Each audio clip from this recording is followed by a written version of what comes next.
Para ello, agradezco mucho la presencia de Claudia Aguilar. Ella es abogada constitucionalista, quien nos acompaña el día de hoy aquí en el estudio. Muchas gracias. Bienvenida, Claudia. Buenas Gracias. tardes. También se encuentra Ilan Katz, él es abogado penal, quien también está con nosotros aquí en el Heraldo Noticias. Bienvenido, Ilan. Gracias. Gracias por estar aquí con nosotros. Un contexto para entender lo que pasa con el señor Carlos Ahumada. A mí me dio la impresión de que sí hay una dosis de venganza, sobre todo cuando se busca asociar la detención de Rosario Robles y luego inmediatamente una detención de Carlos Ahumada en Argentina, que finalmente con unos días pudo de alguna manera solventar. Pero ¿cuáles son los elementos que podríamos considerar para entender toda esta trama, Ilan? O Claudia. Claudia, las damos primero, por favor. Bueno, a mí me gustaría justo dejar el tema del derecho penal para el experto que es Ilan, pero justamente poner en contexto esto. Creo que es muy interesante que retomemos, como decías, esta telenovela, para quienes no la conocen, desde la perspectiva de cómo sucedieron los hechos, pero que se trata en realidad de carpetas de investigación que se aperturaron desde 2016, incluso antes, ¿no? Que Carlos Ahumada ya purgó tiempo en prisión, estuvo 3 años en el reclusorio norte por el delito de fraude, y que entonces el mensaje que sentimos y que siente la opinión pública en este momento es que efectivamente estamos viendo una telenovela y que parece, por lo menos es el mensaje que estamos leyendo por la poca claridad, que se está usando las instituciones de procuración de justicia con fines políticos. Y si este es el mensaje, ¿no? Hasta venganzas personales, rencillas, porque incluso unas de estas carpetas que se rescatan del 2016 son por denuncias que la propia Rosario Robles había presentado en su momento. Entonces, yo quisiera dejar sobre la mesa justo esto. Para que no parezca una telenovela, tenemos que mandar mensajes claros, o más bien las autoridades tienen que mandar mensajes muy claros, donde la procuración de justicia no está para el servicio de la política, ni del ejercicio del político, ni del poderoso. Entonces, ¿por qué? Porque es lamentable este mensaje. Con eso nos estamos quedando ahora, ¿no? Parece que todo es una venganza, que están cayendo casi como fichas de dominó, elementos o factores muy importantes en una trama muy enredada que se da desde esos famosos videoescándalos con René Bejarano, el señor de las ligas en su momento, el señor y Imaz obviamente también. Carlos Ahumada, ¿no? A mí me gustaría que justamente para la parte penal de cuál es la acusación que está, que justamente aprovechemos pues la presencia de Ilan, que está aquí con nosotros esta tarde. Aquí, Ilan, es saber qué debe Carlos Ahumada a la justicia mexicana al día de hoy. A ver, lo que dice Claudia es muy importante y quiero empezar por ahí. Primero cae Juan Collado, que fue abogado de Carlos Ahumada y que, según el ronco pecho de Carlos Ahumada, fue parte del grupo que armó este bioescándalo de René Bejarano y Carlos Imaz.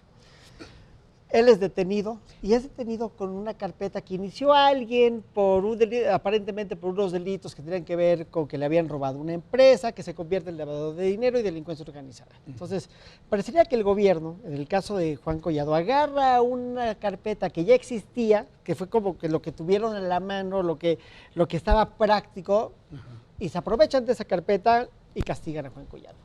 Después sucede lo de Rosario Robles y después agarran una carpeta o arman una carpeta por una supuesta defraudación fiscal del 2012 y lo detienen en Argentina.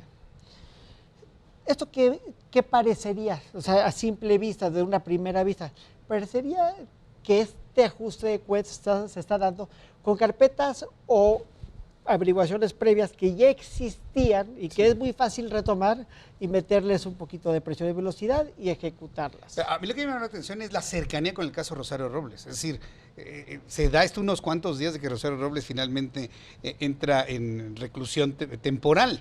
Entonces, parecería que hay una asociación ahí de estos Bueno, el asuntos. hilo rector entre Juan Collado, Rosario Robles y Carlos Ahumada es el videoescándalo. O sea, todos tuvieron algo que ver en estos eventos que fueron muy penosos para el gobierno en turno en ese momento.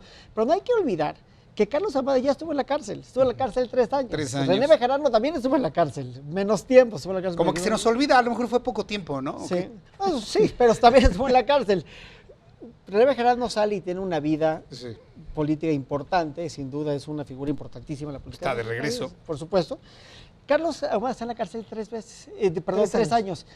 Inclusive, si no mal recuerdo, el día que sale a la cárcel lo detiene la policía y se lo lleva a las 50 a declarar. Las 50 de la agencia que está ahí en la Procuraduría, en el búnker. Entonces, parecería que hay un gran ánimo de venganza dentro de todos estos jugadores de esta época de hace 12 años.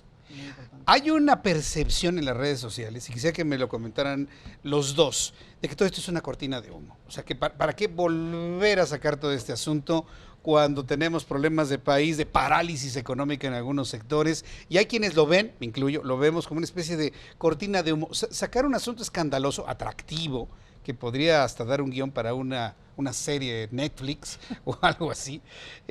¿Lo consideran como una cortina de humo para otros temas importantes en México o realmente tiene sustancia como para considerarlo noticia todos los días? Claudia. Yo no sé si es para una cortina de humo. Pareciera. Lo que sí es un uso por lo menos faccioso de las instituciones de procuración de justicia, porque no se ve un ambiente transparente o pulcro en el ejercicio de la procuración de justicia, lo cual me parece lamentable. Y es un mensaje que desgasta a las instituciones.